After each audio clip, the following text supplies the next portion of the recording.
Good morning students. आज अपन 7th class का second chapter पढ़ेंगे, दादी माँ। कौन सा चैप्टर पढ़ेंगे? 7th क्लास का सेकंड चैप्टर, दादी माँ। ये चैप्टर शिव प्रसाद सिंह द्वारा लिखा गया है। कमजोरी है, चलो शुरू करते हैं। कमजोरी ही है बस, कमजोरी ही है अपनी, पर सच तो ये है कि जरा सी कठिनाई पड़ते भीषण गर्मी, बरसात और वसंत देखने के बाद भी मेरा मन सदा नहीं तो प्राय अनमना सा हो जाता है। मेरे शुभचिंतक मित्र मुँह पर मुझे प्रसन्न करने के लिए आने वाली छुट्टियों की सूचना देते हैं और पीठ पीछे मुझे कमजोर और जरा सी प्रतिकूलता से घबराने वाला कहकर मेरा मजाक उड़ाते हैं। क्या कह रहे हैं? सामने तो मेरा मित्र मुझे प्रसन्न करने के लिए आने वाली छुट्टियों की सूचना देते हैं और पीठ पीछे मुझे कमज़ोर और जरा सी प्रतिकूलता से घबराने वाला कहकर मेरा मजाक उड़ाते हैं। मैं सोचता हूँ, अच्छा अब कभी उन बातों को न सोचूंगा। ठीक है, जाने दो, सोचने से होता ही क्या है। पर बरबस मेरी आँखों के सामने शरद शीत किरणों के समान स्वच्छ शीतल किसी की धुंधली छाया नाच उड़ती है। मुझे लगता है जैसे क्वार के दिन। किसके दिन? क्वार के दिन मेरे गांव के चारों ओर पानी, मेरे गांव के चारों ओर पानी ही लोरे ले रहा है। दूर के सिवान से बहकर आए हुए मोथा और साई की अध जली घासें, गेहूर और बन प्याज की जड़ें तथा नाना प्रकार की बरसाती घासों के बीज सूरज की गर्मी से खौलते हुए पानी में सड़कर एक विचित्र गंध छोड़ रहे हैं। रास्तों में कीचड़ सूख गया है और गांव के लड़के किनारों पर झाग भरे जलाशय यानी कि तालाब, झाग भरे जलाशय में धमाके से कूद रहे हैं। अपने अपने मौसम की अपनी अपनी बातें होती है। आषाढ़ में मौसम के बारे में बता रहे, क्वार के मौसम की उनको बहुत याद आती है। क्वार के दिनों की अपने अपने मौसम की अपनी अपनी बातें होती है। आषाढ़ में आम और जामुन न मिले चिंतन नहीं, अगहन में चिवड़ा और गुड़ न मिले दुख नहीं, चैत के दिन में लाई के साथ गुड़ की पट्टी न मिले अफसोस नहीं, पर क्वार के दिन में इस गंधपूर्ण झाग भरे जल में कूदना न हो तो बड़ा बुरा मालूम होता है। क्या कह रहे हो कि चैत के दिनों में लाई के साथ गुड़ की पट्टी न मिले तो अफसोस नहीं, पर क्वार के दिनों में गंध भरे झाग भरे जल में कूदना न मिले तो बड़ा बुरा मालूम होता है। मैं भीतर हुड़क रहा था, 2-1 दिन ही तो कूद सका था। नहा धोकर बीमार हो गया। हल्की बीमारी न जाने क्यों मुझे अच्छी लगती है।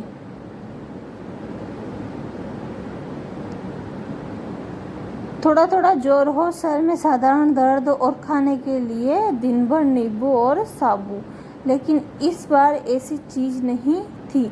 जोर जो चढ़ा तो चढ़ता ही गया, रजाई पर रजाई और उतरा रात 12 बजे के बाद। दिन में मैं चादर लपेटे सोया रहा। दादी माँ आई, शायद नहा कर आई थी उसी झाग वाले जल में। पतले दुबले स्नेह सने शरीर पर सफ़ेद किनारी हीन धोती, सन से सफ़ेद बालों के सिरों पर सद्यह टपके हुए जल की शीतलता।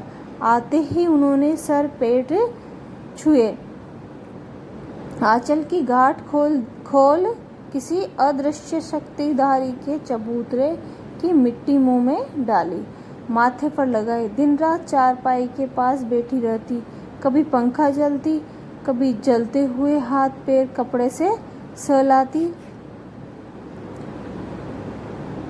सर पर दालचीनी का लेप लगाती करती और 20 बार छू कर ज्वर का अनुमान करती। हांडी में पानी आया कि नहीं, उसे पीपल की छाल से छोका कि नहीं, खिचड़ी में मूंग की दाल एकदम मिल तो गई है, कोई कोई बीमार के घर में सीधे बाहर से आकर तो नहीं चला गया। आदि लाखों प्रश्न पूछ कर घर वालों को परेशान कर देती। दादी माँ को गवई गाँव की 50 किस्म की पचासों किस्म दवाओं के नाम याद थे। गांव में कोई बीमार होता उसके पास पहुंचती और वहां भी वही काम, हाथ छूना, माथा छूना, पेट छूना, फिर भूत से लेकर मलेरिया, सरसाम, निमोनिया तक का अनुमान विश्वास के साथ सुनाती। महामारी और विषुचिका के दिनों में रोज सवेरे उठकर स्नान के बाद लवंग और गुड़ मिश्रित जलदार गूगल और धूप सफाई कोई उनसे सीख ले। दवा में देर होती, मिश्री या शहद खत्म हो जाती, चादर या गिलाफ नहीं बदले जाते तो वे जैसे पागल हो जाती। बुखार तो मुझे अब भी आता है, नौकर पानी दे जाता है, मेस महाराज अपने मन से पकाकर खिचड़ी या साबू, डॉक्टर साहब आकर नाड़ी देख जाते हैं और कुनेन मिक्सचर की शीशी की तिताई के डर से बुखार भाग भी जाता है, पर न जाने क्यों ऐसे बुखार को बुलाने का जी नहीं होता। के साथ सुनाती। महामारी और विषुचिका के दिनों में रोज सवेरे उठकर स्नान के बाद लवंग और गुड़ मिश्रित जलदार गूगल और धूप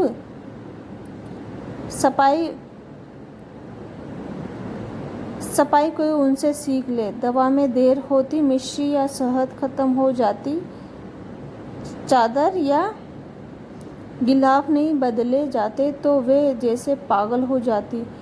बुखार तो मुझे अब भी आता है, नौकर पानी दे जाता है, मेस महाराज अपने मन से पकाकर खिचड़ी या साबू, डॉक्टर साहब आकर नाड़ी देख जाते हैं और कुनेन मिक्सचर की शीशी की तिताई के डर से बुखार भाग भी जाता है, पर न जाने क्यों ऐसे बुखार को बुलाने का जी नहीं होता। किशन भैया की शादी ठीक हुई। दादी माँ के उत्साह और आनंद का क्या कहना। दिन भर गायब रहती, सारा घर जैसे उन्होंने सर पर उठा लिया हो। पड़ोसिनी आती, बहुत बुलाने पर दादी माँ आती। बहन बुरा न मानना, कार परोजन का घर ठहरा, एक काम अपने हाथ से न करूं तो होने वाला ही नहीं। जानने को यो सभी जानते थे कि दादी माँ कुछ करती नहीं, पर किसी काम में उनको अनुपस्थित वस्तुतः विलंब का कारण बन जाती है। उन्हीं दिनों की बात है कि एक दिन दोपहर को मैं घर लौटा। बाहरी निकसार में दादी माँ किसी पर बिगड़ रही थी। देखा पास के कोने में दुबकी रामी की चाची है। कौन थी? रामी की चाची। सो न होगा धन्नो, रुपए मैं सुध के आज दे दे। तेरी आँख में तो शर्म ही नहीं है, मांगने के समय पे कैसी आई थी। पैसे लिए होंगे दादी से उधार, तो दादी पैसे मांग रही थी कि मांगने के समय कैसे आई थी। पैरों पर नाक रगड़ती फिरी, किसी ने एक पाई भी न दी। अब लगी है आजकल करने, फसल में दूंगी।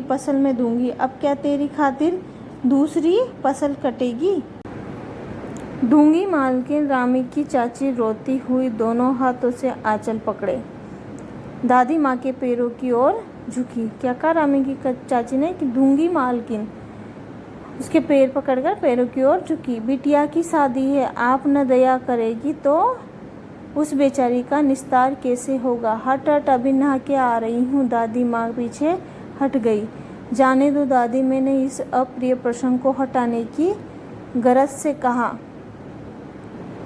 बेचारी गरीब है, दे देगी कभी। चला है समझाने। क्या कहती दादी उससे कि मुझे चला है समझाने। मैं चुपके से आंगन की ओर चला गया।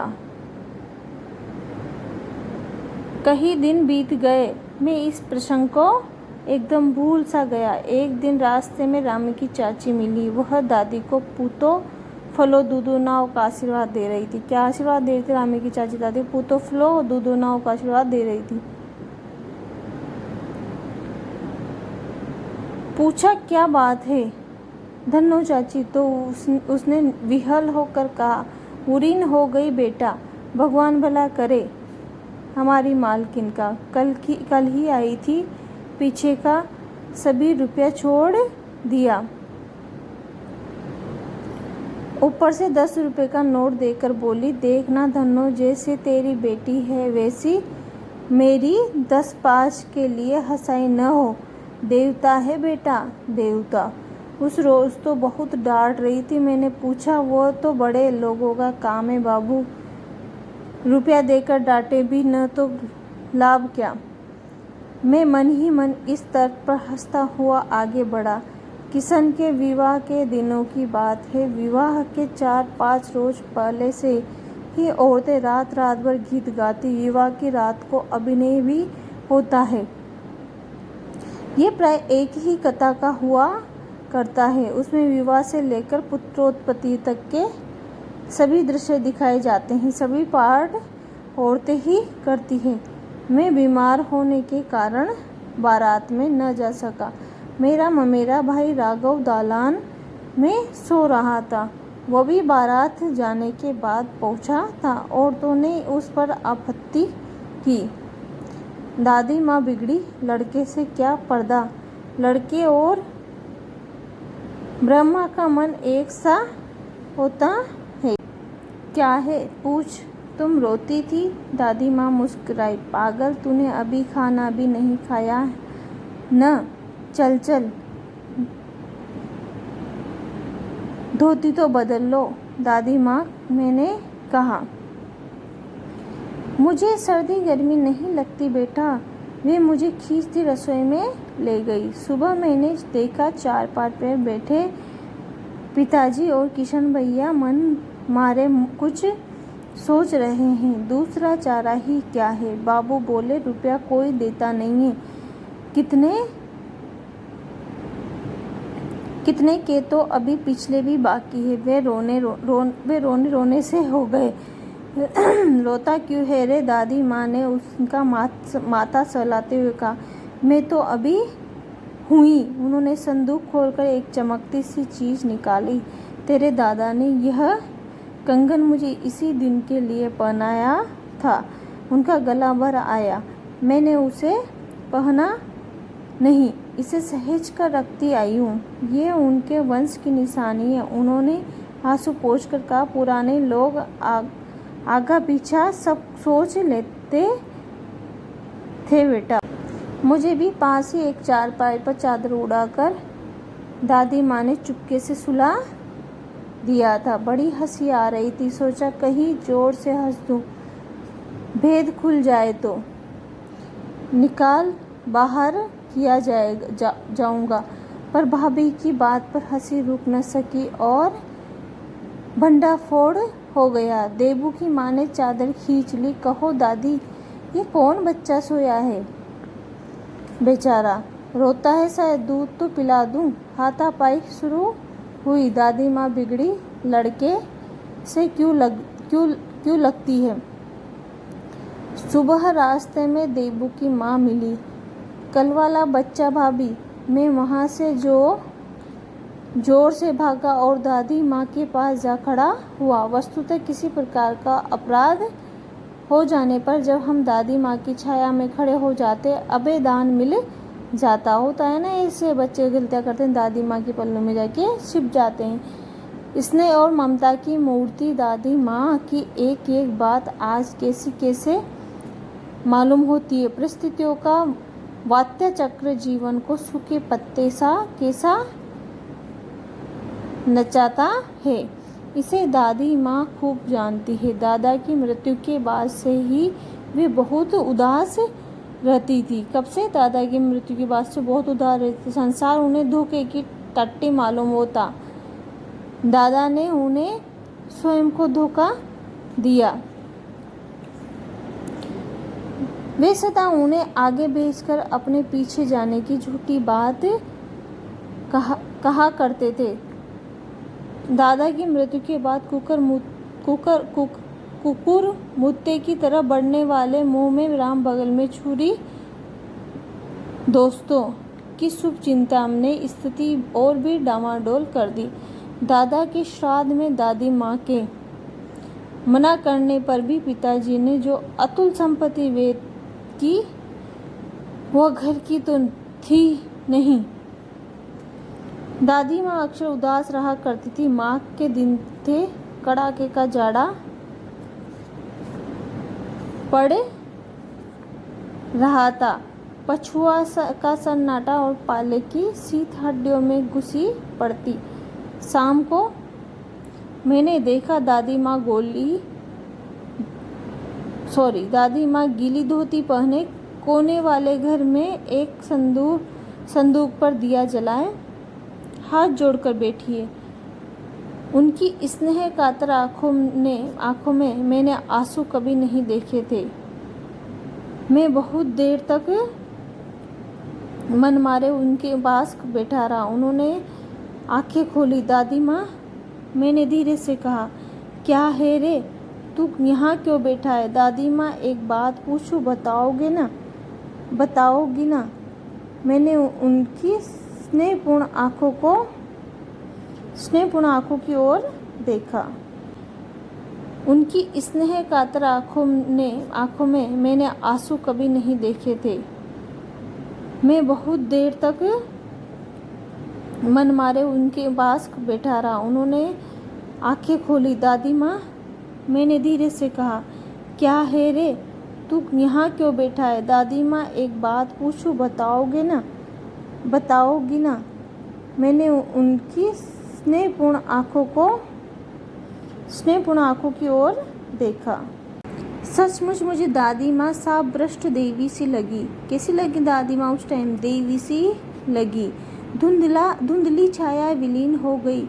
मैंने देखा दिन काफी चढ़ आया है। पास के लंबे खजूर के पेड़ से उड़कर एक कौवा अपनी घिनौनी काली पांखें फैलाकर मेरी खिड़की पर बैठ गया। हाथ में अब भी किशन भैया का पत्र काँप रहा है। काली चींटियों सी कतारें धूमिल हो रही है। आंखों पर विश्वास नहीं होता। मन बार बार अपने से ही पूछ बैठता है, क्या सचमुच दादी माँ नहीं रही? क्या पूछ बैठता है उसका मन? क्या सचमुच दादी माँ नहीं रही? चलो अब अपन इसके प्रश्न अभ्यास करते हैं, प्रश्न उत्तर करते हैं। पहला प्रश्न है, लेखक को अपनी दादी माँ की याद के साथ साथ बचपन की और किन किन बातों की याद आ जाती है? लेखक को अपनी दादी माँ की याद के साथ साथ बचपन में किन किन बातों की याद आ जाती है? तो इसका आंसर है, इसका उत्तर है, जब लेखक को मालूम हुआ कि दादी माँ की मृत्यु हो गई है। जब लेखक को मालूम हुआ कि दादी माँ की मृत्यु हो गई है तो उसके सामने दादी माँ की सभी यादें सजीव हो उठी। जब लेखक को मालूम हुआ कि दादी माँ की मृत्यु हो गई है तो उसके सामने दादी माँ की सभी यादें सजीव हो उठी। साथ ही उसे अपने बचपन की स्मृतियाँ की यादें, गंधपूर्ण चाक भरे जलाशयों में कूदना, बीमार होने पर दादी का दिन रात सेवा करना, रामी चाची की घटना आदि भी याद आ गई। ठीक है। दूसरा प्रश्न है, दादा की मृत्यु के बाद लेखक के घर की आर्थिक स्थिति खराब क्यों हो गई? इसका उत्तर है, दादा की मृत्यु के बाद लेखक के घर की आर्थिक स्थिति खराब हो गई क्योंकि कपटी मित्रों एवं शुभचिंतकों की बाढ़ आ गई। कपटी मित्र, धोखेबाज जो मित्र होते हैं वह कपटे मित्र और शुभचिंतकों की बाढ़ आ गई। इन गलत मित्रों की संगति ने सारा धन नष्ट कर डाला। इसके अलावा दादा के श्राद्ध में भी दादी माँ के मना करने के बावजूद लेखक के पिताजी ने बेहिसाब दौलत व्यर्थ की। ठीक है। तीसरा है दादी माँ के स्वभाव का कौन सा पक्ष आपको सबसे अच्छा लगता है। तो दादी माँ के स्वभाव का कौन सा पक्ष सबसे अच्छा लगता है आपको पाठ में। दादी माँ के स्वभाव में अनेक पक्ष थे जो हमें अच्छे लगते थे। मसलन दादी माँ का सेवा, संरक्षणी, परोपकारी और सरस स्वभाव आदि का पक्ष हमें सबसे अच्छा लगता है। मसलन दादी माँ का सेवावायु होना, संरक्षणी, परोपकारी व सरल स्वभाव आदि का पक्ष हमें सबसे अच्छा लगता है, क्योंकि इन्हीं के कारण ही वे सदैव दूसरों का मन जीतने में सफल रही। ठीक है, तो प्रश्न आपको कॉपी में भी करना है और प्रश्न कॉपी में गृह कार्य ही आपका और याद भी करना है।